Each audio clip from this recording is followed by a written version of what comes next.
বিপদের সময় অনেক টাকা লাগে। তুমি এক কাজ করো, ধরো তো এই টাকাটা ধরো ধরো আর শোনো।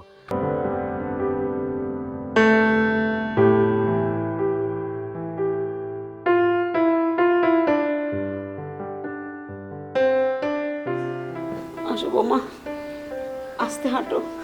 ছোট ছোট এসে পড়েছিস? আস্তে। মা, ছোট শরীর এখন কেমন?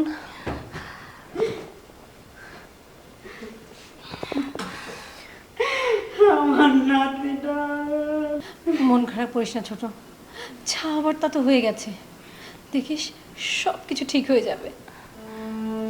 জানো ভাবি, ডাক্তার যখন ফুটফুট একটা বাচ্চা আমার কোলে এনে দিল, তখন আমি ভেবেছিলাম আমাকে মনে হয় মা বলে ডাকবে, কিন্তু ভাবি ও তো আমাকে মা বলে ডাকলো না, ও তো তার আগেই চলে গেল।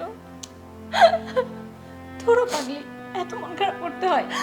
তুই দেখিস নি কত মেয়ের তো প্রথম সন্তান থাকে না, মারা যায়, মিসক্যারেজ হয়ে যায়, তারপরে বছর ঘুরতে না ঘুরতে তার ঘরে ভালো করে সন্তান চলে আসে।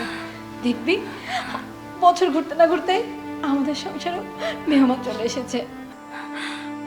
আসবে না ভাবি, আমার কোলে কোনো দিনও বাচ্চা আসবে না, আমি সবকিছু হারিয়ে ফেলেছি ভাবি। কি বলছিস তুই? কি এমন হয়েছে তোর সাথে? যখন আমি অপারেশন থিয়েটারে ছিলাম, তখন ডাক্তারে অপশন দিয়েছিল, হয় বাচ্চা বাঁচাতে পারবে, নয়তো বা আমাকে। ওনারা তো আমাকে বাঁচিয়ে নিয়েছে, বাচ্চা বাঁচায়নি। আর বাচ্চা বের করার সময় আমার জরায়ু কেটে ফেলেছে, আর সেই জন্য আমি আর কোনোদিনও মা হতে পারবো না ভাবি। কেন আল্লাহ আমাকে এত বড় একটা শাস্তি দিল ভাবি? কাঁদিস না ছোট, কাঁদিস না। আমার নাতির মুখ আর দেখতে পারলাম না। দুনিয়ার আলো আমার নাতি দেখলো না।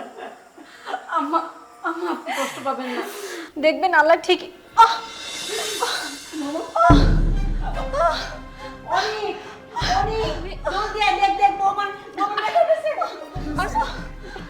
বৌমার হসপিটালে নিয়ে যা, হসপিটালে নিয়ে যা। আমার সেলাইতে ব্যথা করছে। আল্লাহ গো, দেখো তুমি আমার এই নাতিটাকে সুন্দরভাবে যেন পৃথিবীতে আসে। আমার এত স্বপ্ন, এত আশা ছিল।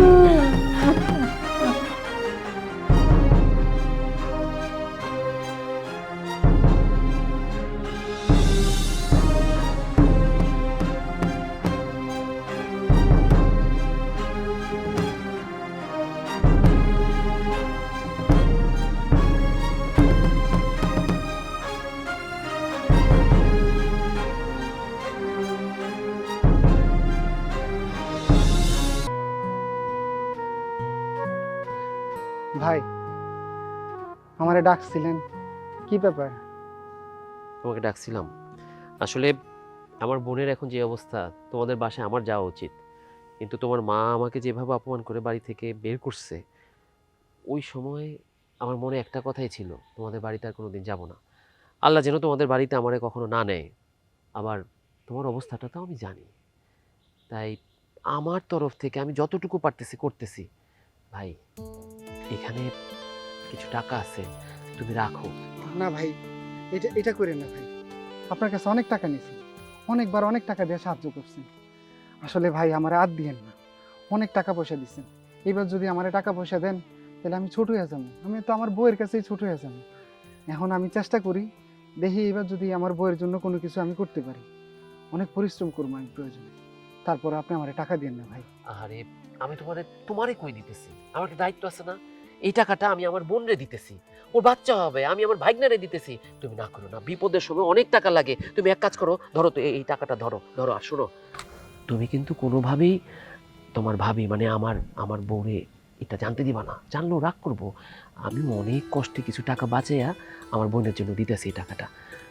ভাই, এই টাকাটা আপনি ভাবিয়ে দিন, আসলে আপনি যদি এখন এই টাকাটা আমারে দেন আর ভাবি যদি কোনো মতে জানে তাহলে তো আরো বেশি সমস্যা করবো আপনার সাথে। দেখো, পুরুষ মানুষের ব্যাপার, আমি যদি না বলি, তোমার কাছ থেকে যদি কেউ না জানে, তাহলে টাকার কথা তোমার ভাবি জানবো না। তুমি বাড়ি যাও, আমার বোনের একটু খাবার কিনা দিও, আমার বোনটায় একটু ভালো মন্দ খাইতে পারবো। তো ও বাসায় ওর কি আদর যত্ন হয় সেটা তো আমি বুঝছি। যাও যাও, তুমি যাও। ভাই আপনি খালি আমার জন্য দোয়া করেন। দোয়া সবসময় করি, গরিবের জন্য শুধু দোয়াটাই আছে, আর কিছু না। যাও, আমি যাই।